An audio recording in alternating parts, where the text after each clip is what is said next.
현장 특파원 리포트 시간입니다. 오늘은 실리콘밸리로 가보도록 하죠. 한국경제신문 황정수 특파원 연결되어 있습니다. 안녕하십니까? 네, 안녕하세요. 예, 샌프란시스코와 산타클라라 이렇게 실리콘밸리 지역의 일자리가 굉장히 빠르게 늘고 있다고 하는데 아무래도 코로나19 규제 완화의 영향인가요? 네, 그렇습니다. 캘리포니아주 고용개발국이 지난달 말 공개한 일자리 보고서를 보면요. 실리콘밸리 지역을 뜻하는 베이에어리어에서 지난 2월 22,500여 개의 일자리가 늘어났습니다. 이는 2021년 상반기 이후 가장 큰 증가폭인데요. 캘리포니아에서 2월 추가된 일자리는 미국 전국 일자리의 20.4%를 차지했습니다. 실리콘밸리 북서쪽인 샌프란시스코 산마테오 지역에서 7,700개, 동쪽 이스트베이에서 6,800개, 중심부를 차지하고 있는 산타클라라 카운티에서 4,800개의 일자리가 늘었습니다. 캘리포니아 주 전체로 보면은 총 13만 8,100개의 일자리가 추가됐는데요. 이는 2021년 7월 이후 가장 큰 증가폭입니다. 호텔, 식당, 바 등 주로 서비스업에서 일자리가 추가가 됐고요. 2월 실리콘밸리에서 창출된 일자리의 약 54%, 총 1만 2,200개가 서비스 산업이었습니다. 미국 금융회사 웰스파고의 수석 경제학자인 마크 비트너는 팬데믹과 관련된 규제들이 풀리면서 팬데믹 영향을 가장 많이 받은 분야, 서비스 산업에서 고용이 증가하고 있다고 설명했습니다. 실업률 또한 개선되는 모습을 보이고 있는데요. 캘리포니아주 실업률은 1월에 5.7%에서 2월 5.4%로 낮아졌습니다. 현지에서는 코로나19 팬데믹에도 불구하고 실리콘밸리 지역 경제의 강력한 토대가 사라지지 않았다는 증거라면서 테크 기업이 주도하는 베이 지역 경제가 계속 성장, 확장하고 있다고 평가했습니다. 최근 직원들을 사무실로 복귀시키는 실리콘밸리 기업이 늘어남에 따라 향후 고용 상황은 더욱 개선될 것이라는 전망도 나옵니다. 하지만 아직 팬데믹 이전 상황을 모두 회복한 것은 아니라는 신중론도 있는데요. 실리콘밸리 지역은 2020년 3월과 4월 팬데믹 초기 셧다운이 시작됐을 때 이후 없어진 일자리의 75.8%를 되찾은 수준입니다. 산타클라라는 79%, 이스트베이도 79%, 샌프란시스코와 산마테오는 71.4% 정도 회복이 됐는데요. 이는 미국 전체 평균인 90.4%보다 낮습니다.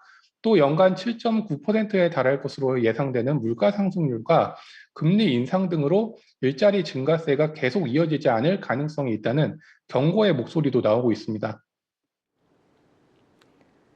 예, 그리고 실리콘밸리에선 직원들이 사무실로 복귀를 해도 재택근무를 병행하는 하이브리드 체계가 전망된다고 하던데 좀 어떻습니까? 네, 이달부터 실리콘밸리 테크 기업들이 집과 사무실에서 번갈아서 일하는 하이브리드 근무를 본격 시작하는데요. 블룸버그 통신은 샌프란시스코 지역의 뉴 노멀은 주 3일 사무실 출근이다. 이렇게 보도를 할 정도입니다.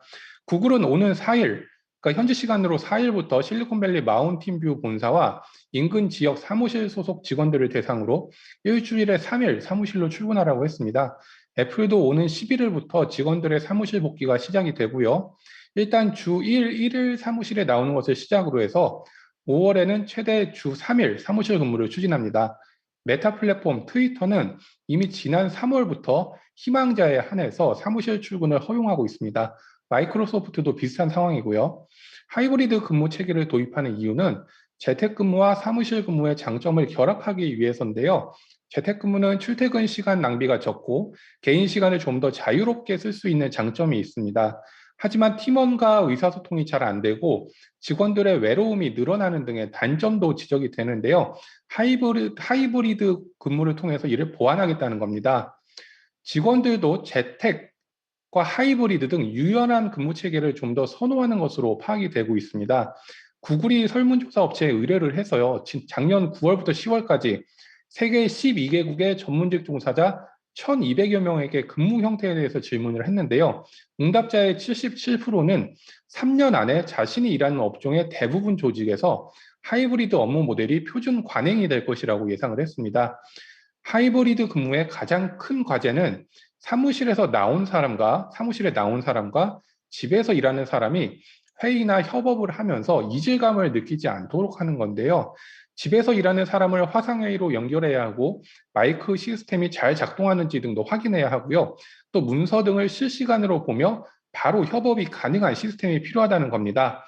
그래서 구글은 직원들이 화상회의를 하면서 감정을 잘 표현하고 또 연결돼 있다는 느낌을 받을 수 있도록 화상회의 프로그램 구글 미트에 이모티콘 기능을 도입을 했습니다. 또 화상 플랫폼이죠. 줌은 참가자의 실제 얼굴 대신에 동물 아바타가 나타나서 참가자의 몸짓과 감정을 그대로 표현하는 기능을 적용을 했고요.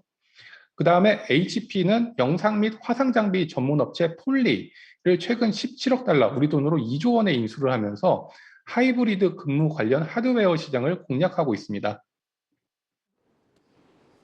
예, 이런 변화 속에서 기업들의 인재 유출에 대한 우려가 커지고 있다고 하던데 어떤 이유에선가요? 네, 말씀하신 것처럼 노동시장이 빠르게 변화하면서 기업들의 우려도 커지고 있는데요. 코로나 팬데믹 2년간 재택근무에 적응된 직원들 중에 다수가 하이브리드 근무도 부담이 된다, 완전 재택을 원한다, 재택근무를 원한다, 이런 목소리를 내고 있습니다. 이 때문에 기업들은 핵심 인재 유출을 막기 위해서 임금을 올려주거나 특별 보너스를 주고 급여 체계를 검토하는 등의 방안을 찾고 있습니다. 애플은 최근 일부 엔지니어들에게 10만에서 20만 달러 규모의 주식 특별 보너스를 지급을 했습니다. 일정 액수만큼의 주식을 향후 몇 년간 나눠주는 방식인데요. 애플은 작년 12월에도 인재 유출을 막기 위한 목적으로 반도체 칩 개발과 증강현실 헤드셋 개발 분야 일부 엔지니어에게 최소 5만에서 최대 18만 달러의 보너스 주식을 주기도 했습니다. 3개월 만에 다시 인센티브를 준 거고요. 코로나 기간 동안에 급성장한 식료품 배달 업체 인스타카트는 지난달 25일에 기업 가치를 자진해서 40% 삭감을 했습니다. 인스타카트는 아직 상장사는 아니고요. 올해 미국 증시에 상장할 것으로 예상되는 기업인데요. 업계에서는 상장 후에 직원들이 큰 이익을 볼 수 있게 하기 위해서 인스타카트가 기업 가치를 낮춘 것으로 보고 있습니다. 기업 가치를 낮추게 되면은 회사 주식 한 주당 가격이 낮아지고 직원들에게 이 주식을 보너스로 줄 경우에 향후 상장한 다음에 더 큰 차익을 노릴 수 있는 효과가 있습니다. 또 지난달 아마존은 사무실 직원의 기본급 상한을 종전 16만 달러에서 35만 달러로 2배 인상을 했고요. 아마존은 이때 뭐라고 밝혔냐면은 노동시장, 고용시장의 경쟁이 격화되고 있고 최고 수준의 인재를 유치하고 기존 핵심 인재를 계속 회사에 남아있도록 하기 위한 목적이라고 평가를 했습니다. 구글도 대책 마련에 나섰는데요. 구글 직원들은 이달 초 열린 직원 전체 화상회의에서 아마존은 급여를 더 주고 애플은 주식을 더 주는데 구글은 뭘 하고 있냐 이런 식으로 불만을 쏟아냈다고 합니다. 순다르 피차이 구글 CEO는요. 그동안 오래 유지해온 급여 평가 체계를 바꾸는 방안을 논의 중이라고 이때 직원들을 설득을 했습니다. 지금까지 실리콘밸리에서 황정수 특파원이었습니다.